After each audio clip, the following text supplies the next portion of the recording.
बिस्मिल्लाहिर्रहमानिर्रहीम। बिस्मिल्लाहिर्रहमानिर्रहीम। अस्सलामु अलैकुम वरहमतुल्लाहि वबरकातुहू।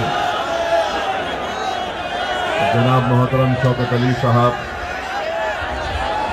सदर उत्तर प्रदेश मजलिस इत्तेहादुल मुस्लिमीन, मोहतरम जनाब कलीम हफीज साहब,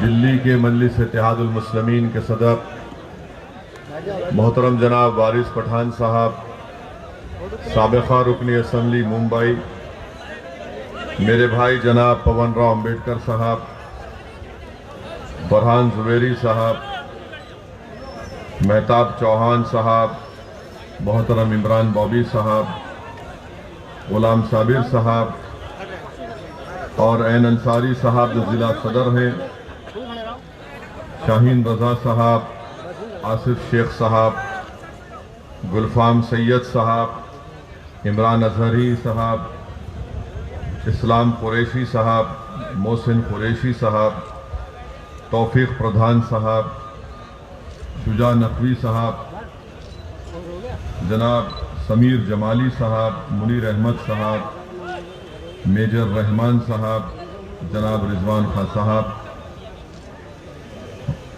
बुजुर्गों, कौम और मिल्लत के गयूर नौजवानों, मैं आप तमाम का बेहद शुक्रिया अदा करता हूँ कि आपने अपना कीमती वक्त निकालकर आज के मजलिस इत्तेहादुल मुस्लिमीन के इस जलसे में शिरकत की। अभी आपने मोहतरम जनाब शौकत साहब को उनकी बसीरत फ़रोज़ खिताब को सुना। उससे पहले जनाब कलीम हफीज साहब और वारिस पठान साहब ने भी आपके दरमियान में आकर अपनी बात को रखा। मेरे अजीज दोस्तों और बुजुर्गों, मैं आपके सामने सिर्फ यही गुजारिश करने आया हूं कि भारत के संविधान के तहत हम तमाम को इस बात की इजाज़त दी गई है कि हम अपने पसंद के उम्मीदवार को वोट भी डालें और भारत के संविधान और भारत की लोकशाही और जमहूरियत को मजबूत करने के लिए हमको इस बात की इजाज़त दी गई है कि हम अपनी एक पसंद की सियासी क़यादत को भी बनाएं, हम अपने एक पसंद के नेता को बनाएं। और जब आपकी सियासी क़यादत और नेता बनेगा तभी जाकर आप बाबा साहिब अम्बेडकर ने जो संविधान में जिस बात का जिक्र किया, संविधान के प्रेम्बल में, जिसमें लिबर्टी, आज़ादी, इक्वालिटी, मसावात, जस्टिस, इंसाफ, फ्रेटर्निटी, भाईचारगी, ये चारों चीज़ें भारत में अगर अक़लियतों को हासिल करना है, जिसको हिंदी में और अपने वोट की अहमियत को अगर आपको बरकरार रखना है, क्योंकि आज उत्तर प्रदेश हो या भारत के बहुत से प्रदेश या रियासतें हों, वहां पर भारत की सबसे बड़ी अक़लियत मुसलमान है। उसके बाद हमारे ईसाई भाई हैं, सिख भाई हैं, जैन भाई हैं।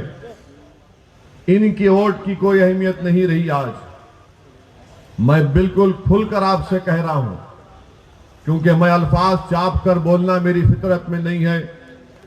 मैं खरी खरी और सच्चाई को बयान करना ये मेरा मकसद रहा है।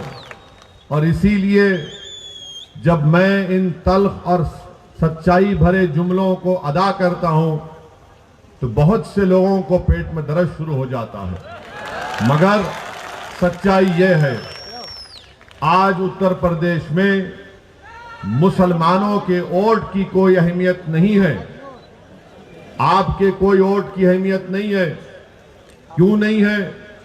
इसलिए कि बीजेपी को आपके वोट की जरूरत नहीं है। बीजेपी को आपके वोट की जरूरत नहीं है। आप पूछेंगे तुम कैसे बता रहे हो? तो आप देख लीजिए, भारत की पार्लियामेंट में, संसद में 300 से ज्यादा बीजेपी के अराकीन पार्लियामान है, एक भी मुसलमान नहीं। उत्तर प्रदेश में इनके 300 एमएलए हैं, एक भी मुसलमान नहीं है। अब दूसरी जानिब आप आइए, समाजवादी पार्टी है, कांग्रेस पार्टी है, बीएसपी है, इनको यह लगता है कि मियां हमको छोड़ के कहां जाएगा। इनको यह लगता है कि ये मियां हमको छोड़ के कहां जाएगा, हम ही तो इसके चौधरी हैं और हम ही तो इसको बचाते हैं, ये हमको छोड़ के कहां जाएगा। तो हुआ क्या कि आप दोनों तरफ से पीछे जा रहे हैं। समाजवादी से पूछिए, कांग्रेस से पूछिए, बीएसपी से पूछिए, वो बोलेगा अरे तुम ठहरो, बाजू ठहरो, फिक्र मत करो। अगर आप बोलेंगे ये मेरा मसाइल है, ये मेरी तकलीफ है, ये मेरे मुझसे नाइंसाफी हो रही है, आप आवाज उठाओ, तो ये पार्टी कहेगी अगर हम तुम्हारे बारे में बोलेंगे तो हमको हिंदू वोट नहीं मिलेगा, इसीलिए आप खामोश बैठ जाओ। ये इनके अल्फाज हैं। अगर इस पार्टी में कोई इनका नेता मंच पर चढ़ जाता है और मंच पर सामने आकर बैठना चाहता है तो उससे कहा जाता तुम सामने नहीं बैठना, क्योंकि तुम 19% हो, जो 5% है सामने बैठेगा, जो 19% है पीछे बैठेगा। यह हकीकत है, इससे कोई इनकार नहीं कर सकता।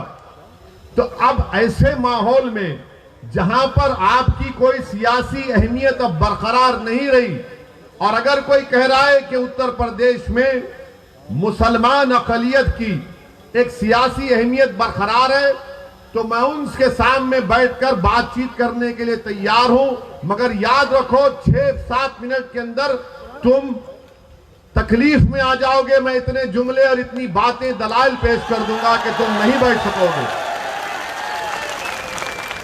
अगर कोई कहेगा कि नहीं सेकुलरिज्म को जिंदा रखना है, मैं कहूंगा सेकुलरिज्म जिंदा ही नहीं है। अभी सेकुलरिज्म जिंदा नहीं है, संविधान का सेकुलरिज्म जिंदा है और जिंदा रहेगा हमेशा। मगर सियासी सेकुलरिज्म को तो इन्होंने मुसलमानों के साथ दफनाकर उसकी खबर बना दी, मुसलमानों के साथ उसको दफना दिया। अब ये एक आकर कहते हैं कि नहीं नहीं बाबा जिंदा रखो, अभी दफनाया नहीं है, जनाजा है, तुम अपने कंधे पर उठाकर चलो इसको। ये सेकुलरिज्म का जनाजा अब हम नहीं उठाएंगे। ये सेकुलरिज्म को, अगर सियासी सेकुलरिज्म की तुम बात कर रहे हो तो हमको इसकी जरूरत नहीं है। हमको वो सेकुलरिज्म की जरूरत है जहां पर हर मजहब के लोग इत्मीनान और इज्जत के साथ अपनी जिंदगी गुजार सकें, जिसका संविधान ने वादा किया है। संविधान के फंडामेंटल राइट को आप पढ़ेंगे तो उसी में लिखा गया। मगर ये एक तरफ सियासी पार्टियां हैं, चाहे समाजवादी हो, कांग्रेस हो या बीएसपी हो, और दूसरी तरफ तो बीजेपी है। इनके पास, अरे भाई इतना लंबा हो और तुम कितना लंबा होगे, बैठ। ये हमारे अब्बा की गलती, इतने लंबे हो गए, वरना नहीं थे हम।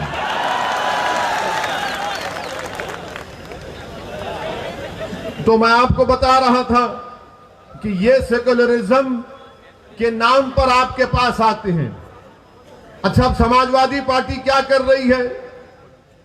जहां कहीं शाम में मुस्लिम इलाकों में मैं सुना मुशायरा कर रहे हैं, हर जगह मुशायरा होता है, शायर आकर कलाम पढ़ता है, गंगा जमनी तहजीब, सेकुलरिज्म जिंदाबाद। अब बेचारा मुसलमान, अरे देखो कितना अच्छा बोला, मगर जब मुसलमान मुशायरे के बाहर निकलता है, अपने घर को जाता है, तो रास्ते में कोई उसको गाली देता है, मुल्ला कहां जा रहा है। उसको जब पता चलता कि यार ये तो मुशायरा था, शायर ने तो शेर कहकर दाद हासिल कर ली, मगर मुझे तो रोज ये अल्फाज और अशार सुनना पड़ते हैं, मुल्ला ये मुल्ला वो। गड़बड़ हो रहा है ना। मेरे अजीज दोस्तों और बुजुर्गों, यही तल हकीकत है, इसको आपको समझने की जरूरत है। सारी दुनिया में ईसाई बरादरी के लोग क्रिश्चियन क्रिसमस मनाते हैं बड़े जोश और खरोश के साथ, उस मजहब का एक अहम दिन होता है। मगर इस साल भारत में ईसाई लोग क्रिसमस नहीं मना पाए। कई वाकयात आए कि जहां पर ईसाई लोग क्रिसमस मना रहे थे, वहां पर हिंदुत्व जहन रखने वाले आरएसएस से वाबस्ता लोग जाकर उनके उस त्योहार में खलल पैदा कर दिए, उनसे बहस की। और जब उन्होंने ईसाइयों ने, क्रिश्चियन ने कहा कि हम अपने क्रिसमस को मना रहे हैं, तो उन्होंने कहा नहीं, तुम कन्वर्जन कर रहे हो। कोई नहीं बोलता इसके ऊपर। इसीलिए मैं कह रहा हूं, याद रखो आप कि जब तक अक़लियतें अपनी सियासी अहमियत को बरकरार अगर रखना चाहते हैं, तो सबसे पहले आपको अपने दिमाग से ये पॉलिटिकल सेकुलरिज्म को निकालकर एक कचरे की कुंडी में फेंकना पड़ेगा। जिस दिन आप ये पॉलिटिकल सेकुलरिज्म को भूल जाएंगे, तो सच्चाई आपके सामने आ जाएगी। क्या बात है कि कोई पंजाब में जाकर सिखों के खिलाफ बोल सकता है? कोई पंजाब में जाकर सिखों के खिलाफ बोल सकता है? नहीं बोल सकता ना, क्योंकि सिखों को मालूम कि हमारी गीरत की कीमत क्या है। मगर हमको क्या मालूम, नहीं, सेकुलरिज्म, सियासी सेकुलर जिंदा रखना है। किसी ने सुनहरे गुरुद्वारा में जाकर बेअदबी की तो सिखों की गीरत जाग गई। मगर यहां पर क्या हो रहा है? रोज गाली दी जाती है, रोज बेइज्जत किया जाता है, रोज जलील किया जाता है, रोज रुस्वा किया जाता है। कोई रात ऐसी नहीं है जहां पर उस किसी बेटे की मां बेचैनी से करवटें ले लेकर अपनी रात नहीं गुजार देती फजर की अज़ान तक कि मेरा बेटा दूर है, कहीं जिंदा है या कुछ हो गया है।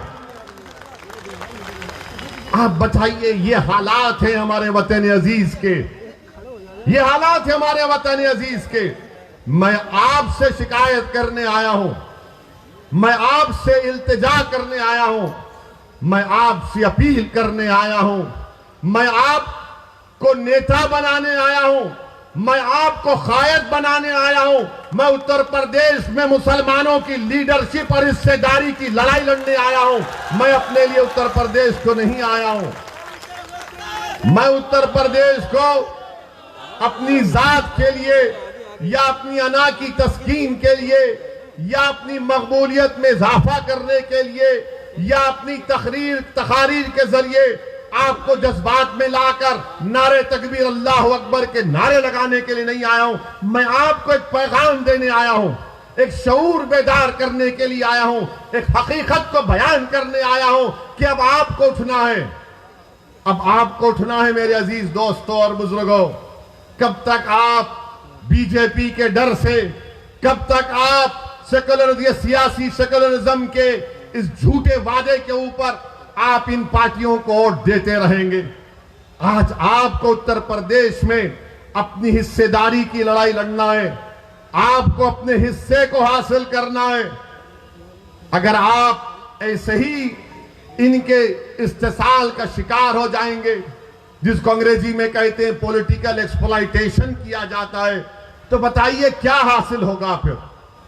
60 साल से अगर यहां पर मेरे इस जलसे में अगर कोई 70 साल के हमारे बुजुर्ग बैठे हैं, मैं आपसे अपील कर रहा हूं, अगर आप नहीं बैठे हैं तो जहां तक मेरी आवाज पहुंच रही, मैं आपके दिल से मुखातिब होकर कह रहा हूं, अपने दिल पर हाथ रखकर कहो कि मैंने जितने बातें कही वो सच है या झूठ है। कब तक आप इन लोगों के दिल फरेब बातों में आकर ये सियासी सेकुलरिज्म के नाम पर वोट देते रहेंगे? क्या हासिल हुआ मुसलमानों को? क्या तुमको मालूम उत्तर प्रदेश के मुसलमानों, तुम्हारी गरीबी का तुमको, आपको मालूम आपकी गरीबी क्या है? उत्तर प्रदेश में 2% भी मुसलमान ऐसे नहीं है जिनके पास 2 एकड़ से ज्यादा जमीन हो। 2% भी नहीं है, 1.70, खाली 1.70% मुसलमानों के पास 2 एकड़ जमीन है। आपके पास तो वो भी नहीं, मगर आपके दिमाग में डाल दिया गया ये पॉलिटिकल सेकुलरिज्म को वोट डालो।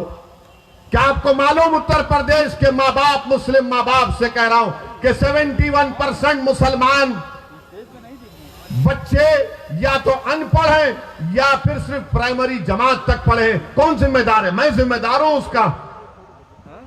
मैंने जाकर कहा था कि स्कूल मत खोलो, मैंने जाकर कहा था कि जमीन मत बांटो। बताओ इसका हिसाब कैसा लिया जाएगा? किससे जवाब हासिल करेंगे? उत्तर प्रदेश की जेलों में 28% मुसलमान अंडर ट्रायल हैं।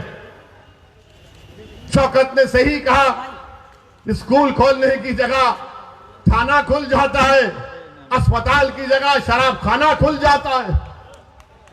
क्यों खुलता है? क्योंकि आपकी सियासी अहमियत नहीं रही। इनको मालूम कि मुसलमान को सिर्फ जज्बात में ला लो। मैं आपको यकीनन जज्बात में लाने के लिए कह रहा हूं, मगर जज्बात का इस्तेमाल ठोस काम के लिए होना चाहिए। और जितने मुसलमानों को आपने वोट दिया है माजी में, वो या तो बड़े बड़े फाइनेंशियल पावर रखने वाले दौलतमंद थे या फिर कोई और थे जिनका जमीन से कोई ताल्लुक नहीं था, जिनका गरीब मुसलमान नौजवानों के ख्वाबों को पूरा करने से उनका कोई मतलब नहीं था। इनको सिर्फ इलेक्शन जीतने से मतलब था। वो ये समझते थे कि हम जीत जाएंगे तो बस काम हो गया। मैं ये कह रहा हूं कि मैं मिटने तैयार हूं, मगर तुमको जीतना है इंशाअल्लाह ताला। हम मिटेंगे एक दिन इंशाअल्लाह ताला। हम सब मिटने के लिए आए, जमीन की ग़िज़ा बनने के लिए आए। कोई यहां पर ज्यादा जिंदा नहीं रहेगा। ये तो अल्लाह को मालूम कि कौन कितनी हयात लेकर आया, मगर हर एक को मौत का मजा चखना है।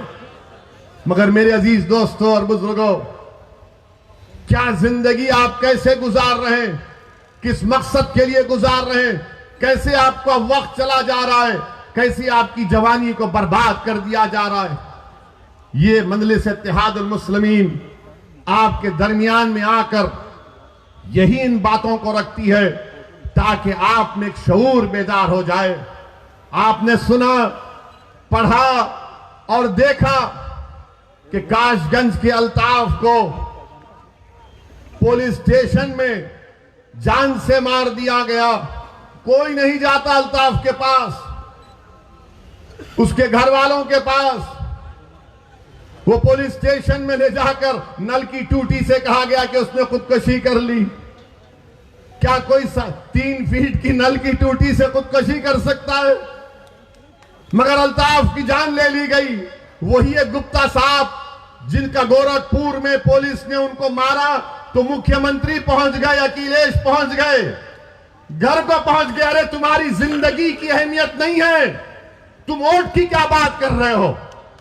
तुम्हारी मौत मौत नहीं है, दूसरों की मौत मौत है। तुम्हारी जिंदगी जिंदगी नहीं है, दूसरों की जिंदगी उन तुम्हारी जिंदगी से बढ़कर है। मेरे अजीज दोस्तों और बुजुर्गों, यह सच्चाई है। और जब हम इन तमाम हकीकत को बयान करते हैं तो सबको लगता है ये क्या बकवास अनाप शनाप बक रहा है। मैं अनाप शनाप नहीं बक रहा हूं, मैं सच्चाई को बयान कर रहा हूं। तुम हमको डरा कर वोट हासिल नहीं कर सकते। अब ना हम मोदी से डरेंगे ना योगी से डरेंगे,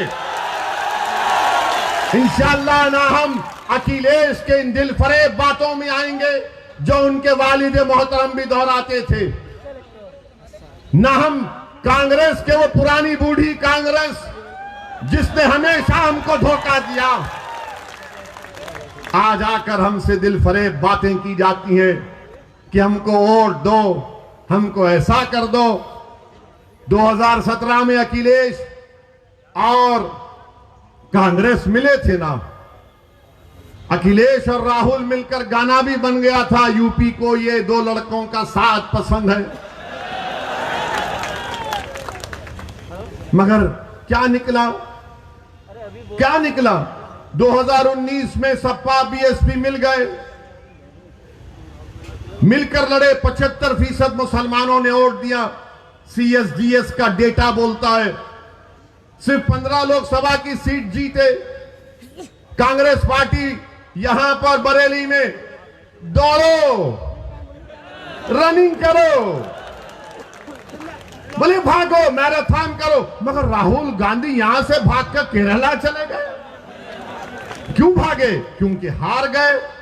जब राहुल गांधी हार गए, जब अखिलेश और बीएसपी हार गई,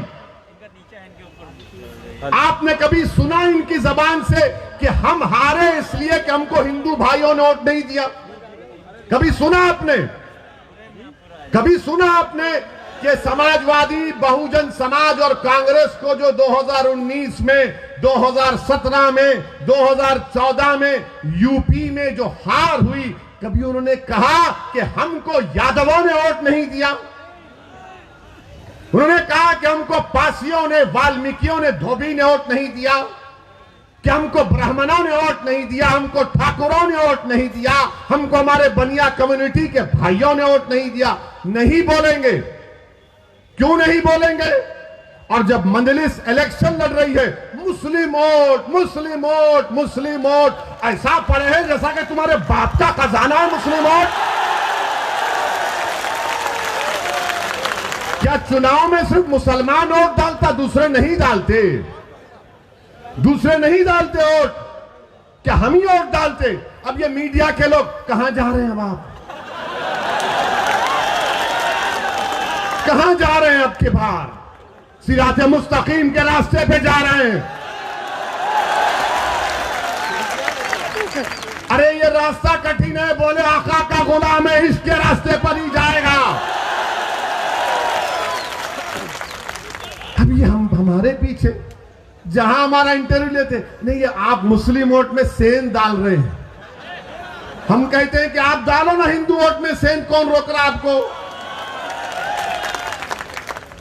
वोटर है, किसी का खजाना नहीं है, ये आजाद है, जिसको चाहे वोट डालेगा। मगर ये पूरी तवज्जो मोदी की, योगी की, अखिलेश की, राहुल की, मायावती की, सब किस पर है? मुसलमान कहां जा रहा है? और इलेक्शन के बाद कोई पूछेगा नहीं आपको। ये 3 बंदरों की कहानी सुनी ना कभी आपने? 3 बंदर हैं, एक आंख बंद कर लेता, मुझे कोई मुसलमानों की बर्बादी नहीं देखना है। एक बंदर है जो जबान बंद कर लेता, अरे कुछ तो बोल, बोले नहीं मेरी जबान बंद है। एक बंदर है कानों में रुई डालकर बैठा रहे, देख मेरी तकलीफ सुन, मेरी बेटियों की, नहीं सुनता।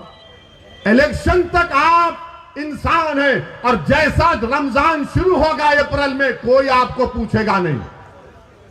आज आपके इलेक्शन आ गया है, अरे मियाँ जी हमको भी दे देखो ना मियाँ जी, मियाँ जी कुछ खोरमा खिला दो, सुना है बड़ा अच्छे कबाब बनते हैं आपके पास।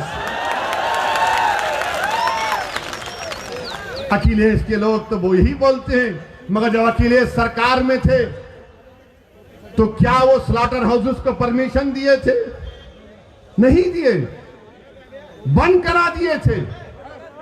मेरे अजीज दोस्तों और बुजुर्गों, इन बातों पर आपको गौर करना है। अच्छा अच्छा, हमको देखिए, अब भड़काऊ भाषण हो रहा है भैया। छोड़ हाँ छोड़, वो टोपी वाले भैया, हम सेल्फी लेंगे आपको। आवाज लगा रहे हैं, बिल्कुल लगा रहे हैं, आपकी आवाज लगा रहे हैं। सुनिए बाप, सुनिए बाप। अब दूसरी तीसरी बात, अब इतना बोल दिए तो अब ये यहां पर कोई होगा समाजवादी का, बोलेगा देखो इतना टाइम हो गया, बाबा और ये मोदी पर कुछ नहीं बोले। अरे हम क्यों बोले? तुम और बाबा तो एक ही हो ना, तुम में उनमें फर्क ही क्या है? तुम में उनमें फर्क ही क्या है? अरे समाजवादी पार्टी के जिम्मेदारों, क्या मुलायम सिंह यादव साहब ने 2019 के लोकसभा के चुनाव से पहले, मैं पार्लियामेंट में बैठा हुआ था, मुलायम सिंह यादव साहब खड़े होकर अचानक कहे, मोदी जी मैं आपको आशीर्वाद देता हूं, आप दोबारा प्रधानमंत्री बन जाइए। हम जब भी पूछे कांग्रेस के लोगों से, समाजवादी के लोगों से, देखो कौन बी टीम का काम कर रहा है, मुलायम सिंह बोलते हैं, तो बोले नहीं बड़े बुजुर्ग हैं। अरे मेरे बुजुर्ग नहीं है मुलायम सिंह, उम्र में बड़े होंगे, मेरे बुजुर्ग नहीं है। तुम्हारे हो सकते तो तुम मानो, मैं नहीं मानता इनको, मैं किसी को नहीं मानता सिवाय अल्लाह के। मेरे अजीज दोस्तों और बुजुर्गों, मुलायम सिंह बोल दिए, कोई कुछ नहीं बोलेगा। आपके घर में शादी है, मोदी जी आते हैं तो ऐसा खुश होते हैं कि जैसा वाकई में वो दूल्हा आ गया। तस्वीर है और इनको फिक्र है ओवैसी की, ओवैसी की। अरे मुझ पर इल्जाम लगाने वालों, याद रखो मैं कोई नेक आदमी नहीं हूं। मैं खुला कह रहा हूं, मैं गुनाहगार हूं, मैं खताकार हूं, मैं सियाकार हूं और मुझ में क्या क्या कमजोरियां हैं वो मेरा रब जानता है। मगर असदुद्दीन ओवैसी को जब मैं 3 अहादीस बार बार पढ़ता हूं अल्लाह के रसूल सल्लल्लाहु अलैहि वसल्लम की, तो मुझे एक उम्मीद नजर आती है। पहली हदीस कि जब रसूल अल्लाह सल्लल्लाहु अलैहि वसल्लम ने फरमाया कि एक महिला थी, गुनाहगार थी, मगर जब उसने रास्ते में एक कुत्ते को देखा जो प्यासा था, वो गुनाहों में लुत्फुत थी, मगर उसने उस कुत्ते को अपने कपड़े पल्लो डालकर अपनी जूती से पानी निकालकर उस कुत्ते की प्यास बुझाई, तो आका सल्लल्लाहु अलैहि वसल्लम ने फरमाया कि वो जन्नत में जाएगी। दूसरी हदीस हजरत अनस रज़ियल्लाहु ताला अन्हु रिवायत करते हैं कि एक सहाबी ने आकर पूछा, या रसूल अल्लाह सल्लल्लाहु अलैहि वसल्लम क़यामत कब आएगी? रहमतुल्लाह अलमीन कमली वाले ने पूछा, तूने उसके लिए क्या तैयारी की? तो कहा ज्यादा आमाल नहीं है, हसनात नहीं है, ज्यादा ज़कात सदकात नहीं है, मगर मैं आपसे बेइंतहा मोहब्बत करता हूं। तो आका ने फरमाया कि तू मेरे साथ होगा। असदुद्दीन ओवैसी के पास कुछ नहीं है, मगर एक दावा तो कर सकता हूं कि मैं रसूल अल्लाह सल्लल्लाहु अलैहि वसल्लम को बेपनाह चाहने वाला हूं। आज दुनिया में मुझे मोहब्बत मिले या ना मिले, मगर उस दिन तो मिलेगी इंशाअल्लाह ताला। और तीसरी हदीस जो मुझे याद आती है कि अल्लाह के रसूल सल्लल्लाहु अलैहि वसल्लम ने फरमाया कि हशर का मैदान होगा, तुम मुझ पर इल्जाम लगा रहे हो ना, तो तैयार हो जाओ उस दिन के लिए। मेरा ईमान है, मेरा फेथ है, आप ना मानते ना मानो। हशर का मैदान होगा, कमली वाले ने फरमाया कि मेरी उम्मत प्यासी होगी, मैं हौज़े कौसर के पास होऊंगा, मेरी उम्मत के अमाल तोले जाएंगे, कमी होगी पूरा करूंगा। पूरे सिरात पर जिब्रील अमीन अपने पर बिछाए बैठे होंगे और मैं अल्लाह से दुआ करूंगा, जैसा कि यहाँ के काशिक़ रसूल ने कहा कि रजा पुल से वज करते गुजरिए कि रब्बे सल्लिम सदाए मोहम्मद। और हम तमाम को खुशखबरी दी गई कि तुम्हारे आमाल मुंह पर फेंक दिए जाएंगे, तुम मेरी शिफात से जन्नत में जाओगे। मुझे उस शिफात पर यकीन है। तुम क्या इल्जाम लगाते लगाओ, तुम मेरा जो हाल करते कर दो। अरे जब मैं इस दुनिया में आया हूं तो अल्लाह के हुक्म से आया हूं और जाऊंगा भी तो अल्लाह के हुक्म से। किसी जालिम की हरकत से अगर मेरी बका नहीं है तो यकीनन बका नहीं है, मगर उस जालिम की हरकत की वजह से नहीं, बल्कि रब्बे करीम ने हम तमाम का एक वक्त मुतयन कर दिया, एक तमाम वक्त मुतयन कर दिया है। और हम पर इल्जाम लगाते हैं, डरो अल्लाह से। सिर्फ इतना ही कहना चाहूंगा तुमसे, तुम्हारे कोई इल्जामात की मुझे फिक्र नहीं है, मगर जिस तरह से ये बकवास कर रहे हैं, इससे अंदाजा हो रहा है कि इनके पेट में दर्द नहीं, बल्कि इनको अब लग रहा है कि बाबा कुर्सी तो हमसे छीन ली जाएगी। इनको नजर लग रहा है कि अब बहुत दूर इनको गुमनामी के वादियों में इंशाअल्लाह ये चले जाएंगे। और यहां पर क्या किया योगी आदित्यनाथ की सरकार ने? बरेली में अमित शाह आए थे, गनीमत यहां पर निजाम की बात नहीं की, वरना हम राज की बात कर देते उनके सामने। क्या यहां पर आप लोगों का ये मुतालबा नहीं है कि एक बरेली का जो डिग्री कॉलेज है, पूरी बरेली की जनता इस बात का डिमांड और मुतालबा कर रही है कि यहां पर सुभाषगंज में एक बच्चों के लिए अलहदा डिग्री कॉलेज बनाया जाए, बच्चों के लिए एक अलहदा डिग्री कॉलेज बनाया जाए। मगर अमित शाह, योगी और मोदी को डिग्री कॉलेज की फिक्र नहीं है, इनको सिर्फ हिंदुत्व की फिक्र है। यहां पर रबर फैक्ट्री, अब चुनाव आ गया तो सब दौड़ रहे, रबर फैक्ट्री खोल दी जाएगी, सरकार ले लेगी।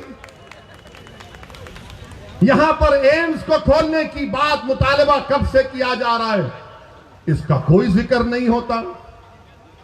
यहां पर उत्तर प्रदेश में आप कितने लोग पेट्रोल डीजल की गाड़ी या मोटरसाइकिल चलाते हैं? आप लोग बहुत खुश हैं ना पेट्रोल डीजल की कीमतों से? हाँ, चेहरे बता रहे हैं। मीडिया वाले तो नहीं बोलेंगे, बेचारों की नौकरी है।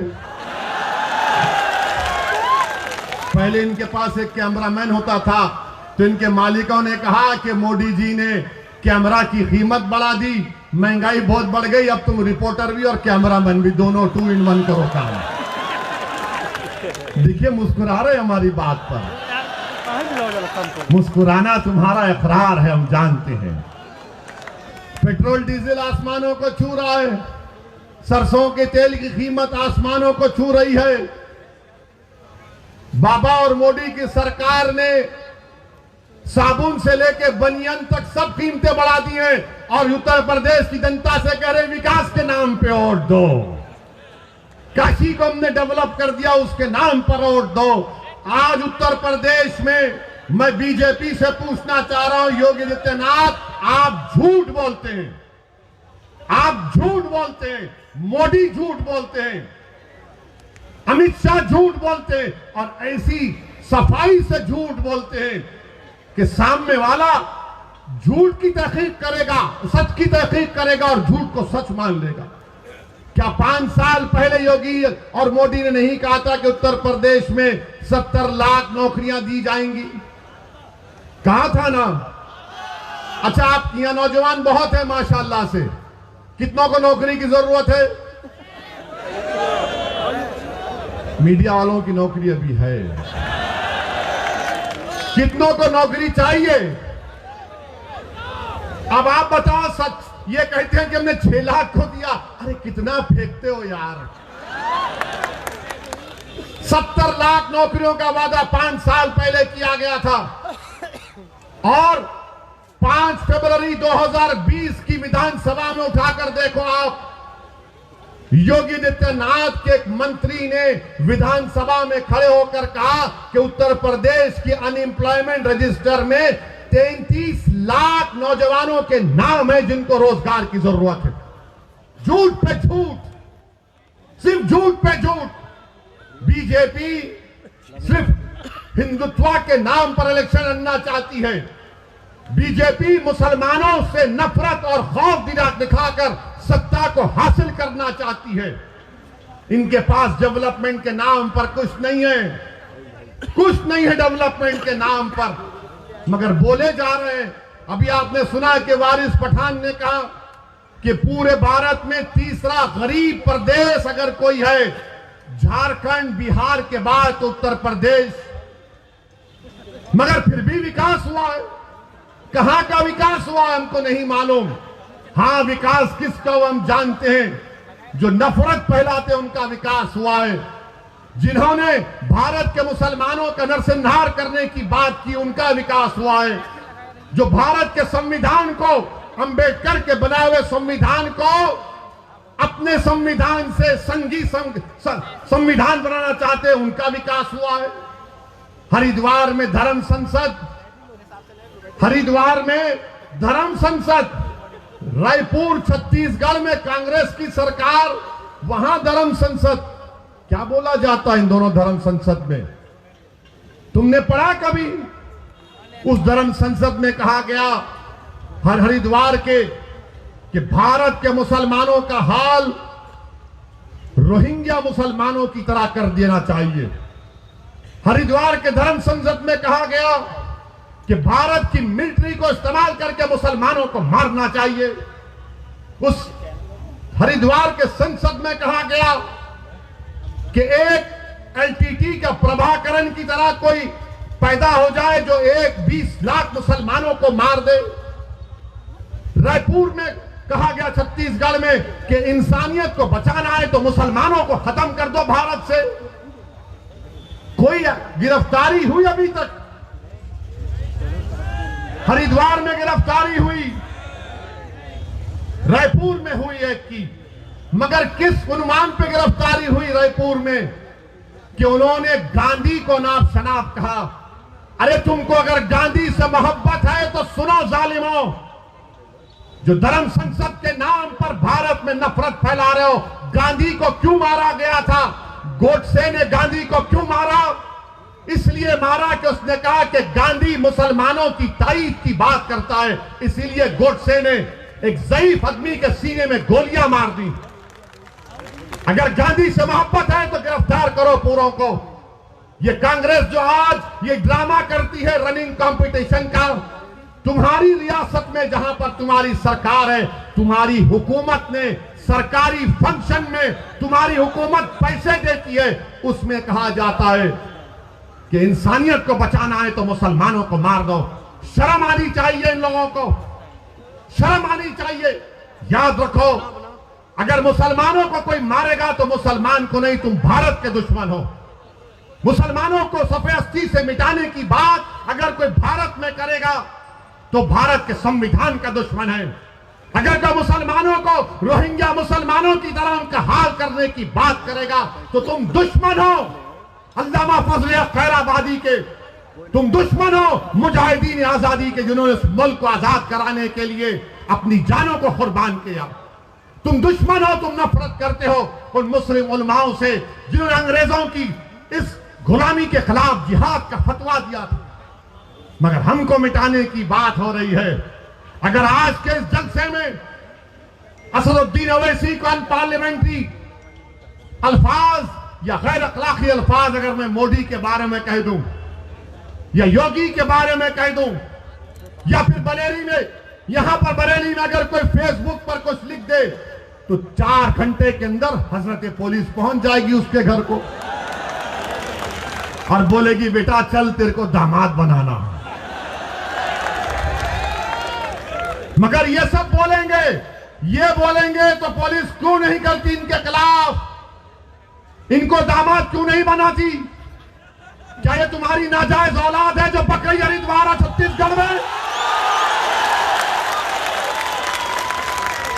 हम के कानपुर की तकरीर में एक 80 साल के मुसलमान को एक दलित पुलिस के ऑफिसर ने खामोशी से लाकर कागज पर लिख कर दिया कि बोलो इस पर ओवैसी तुम।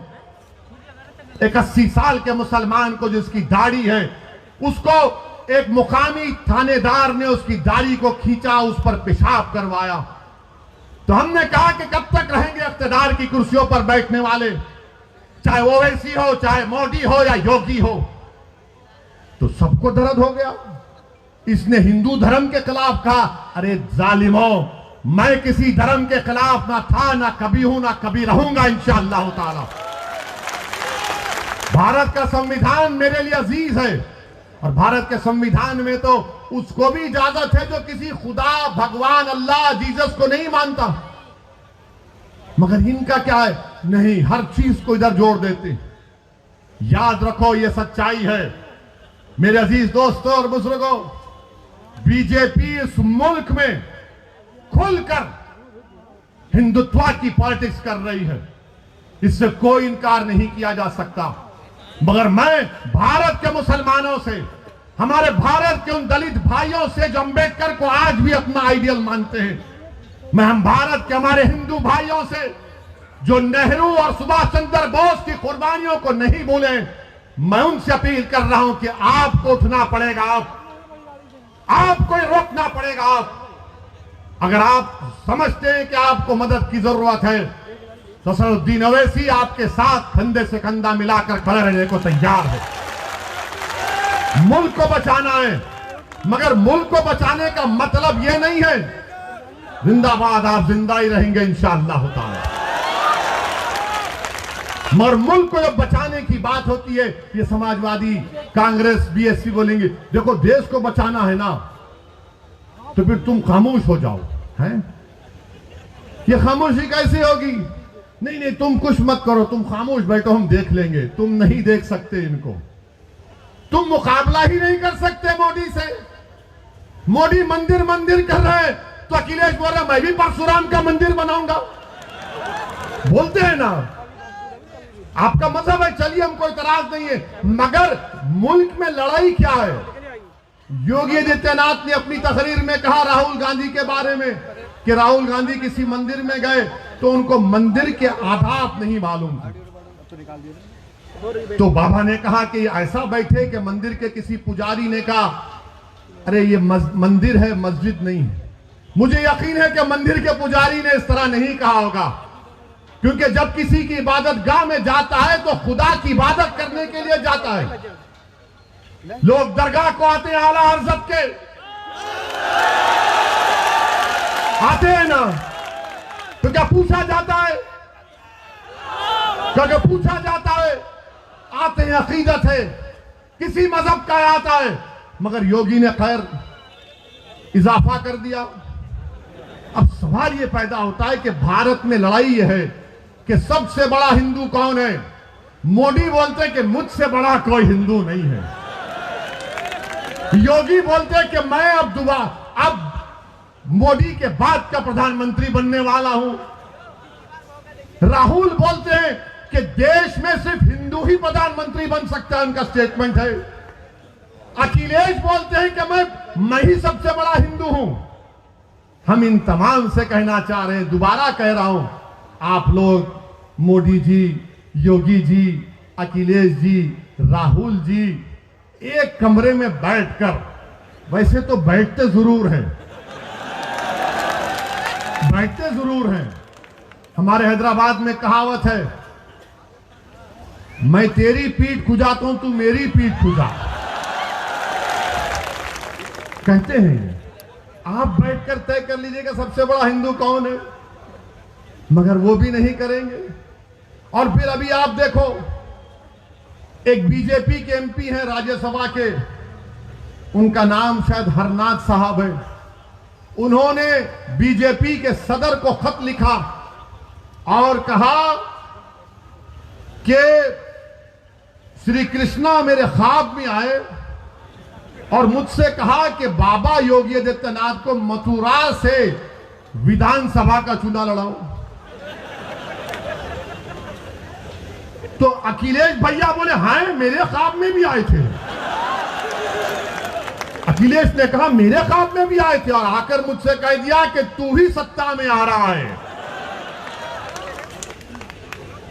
अब आप बताइए, पार्लियामेंट संविधान में आर्टिकल 51 है जो कहता है कि इंसान को मजहबी रह सकता है, नहीं भी रह सकता है, मगर एक साइंटिफिक टेम्परामेंट डेवलप करना है, एक साइंटिफिक टेम्परामेंट।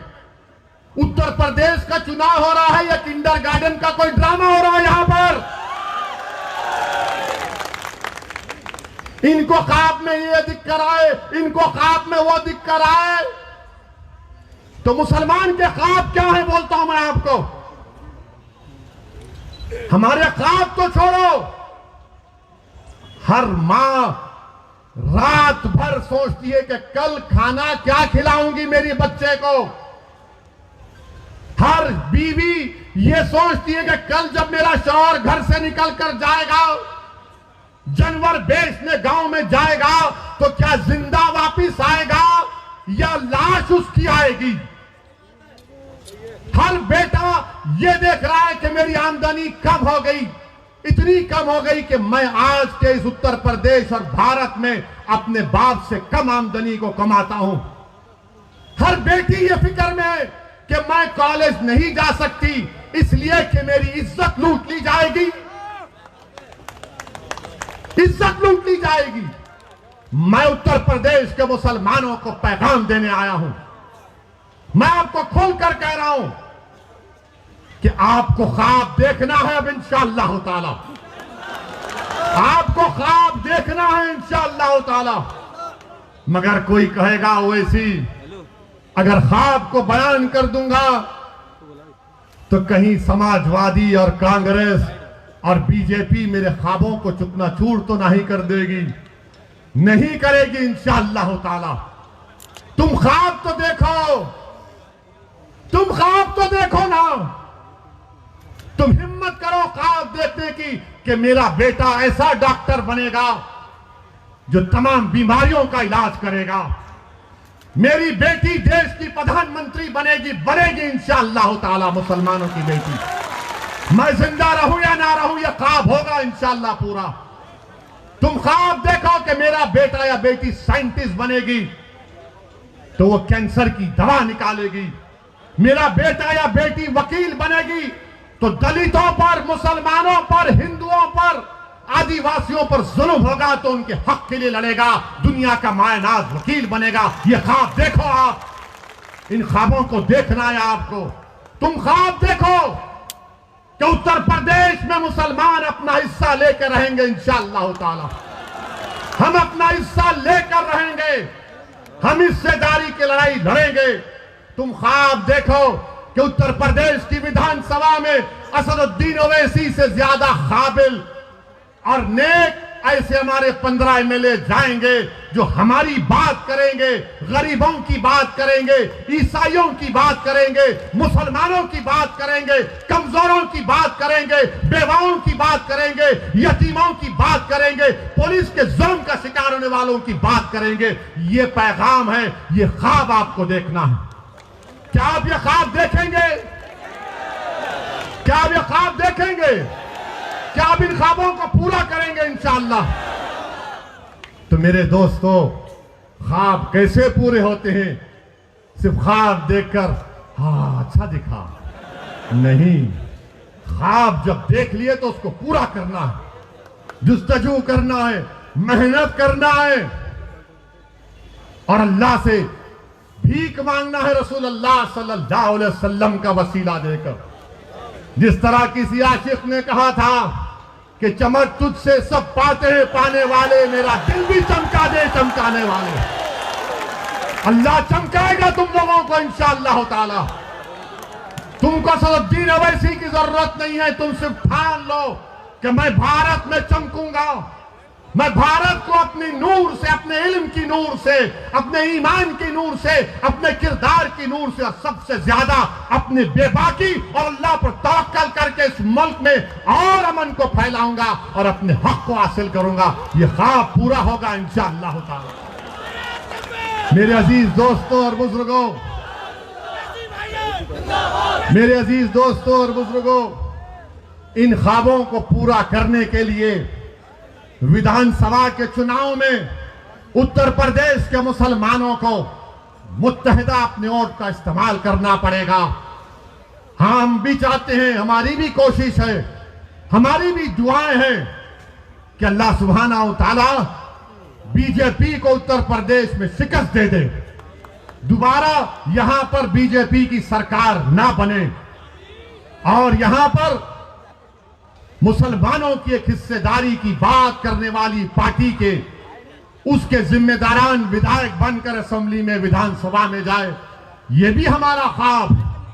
अब ये ख्वाब अखिलेश का क्या है नहीं मालूम, बिल्ली के ख्वाब में छिछड़े ही नजर आते हैं। ये कहावत है, कहावत है, उनके ऊपर नहीं बोल रहे हैं। मगर अब आपको अपने ख्वाबों को अगर पूरा करना है तो अखिलेश को उठाना है। उठो, अब हम उठ चुके हैं, अब तुम हमको धोखा नहीं दे सकते। अब हिला के रख दो बीजेपी और योगी को जमहूरी तरीके से कि हम बेदार हो चुके हैं। ये हमारे ख्वाब, हम उसको पूरा करेंगे इंशाअल्लाह ताला। और याद रखो, अगर तुम अपने आप को नहीं बदलोगे तो अल्लाह तुमको नहीं बदलेगा। जो कौम बदलने के लिए तैयार हो जाएगी, रब्बे कायनात तुमको बदल देगा, दुनिया को तुम्हारे सामने बदल देगा। मेरे अजीज दोस्तों और बुजुर्गों, यही चंद अहम गुजारिशात मुझे आप तक कहना था। मंजलिस का साथ दीजिए, ये आपकी पार्टी है, मेरी जिंदगी का कोई भरोसा नहीं। कोई कहता है गर्दन उठा देंगे, भाई जो करना है करो, जो करना है करो, मगर मेरा भी एक ख्वाब है, शायद आपका भी ख्वाब होगा कि इस दुनिया से जाने से पहले अल्लाह हमको ख्वाब में रसूलुल्लाह सल्लल्लाहु अलैहि वसल्लम का दीदार करा दे। मेरा भी ख्वाब है कि जब रूह निकली जाएगी तो मेरी जबान पर अशहदु अल्ला इलाहा इल्लल्लाह व अशहदु अन्ना मुहम्मदुर रसूलुल्लाह रहे। तो मेरे साथ लगाइए नारा, नारे तकबीर, नारे तकबीर, नारे तकबीर। अस्सलाम वालेकुम।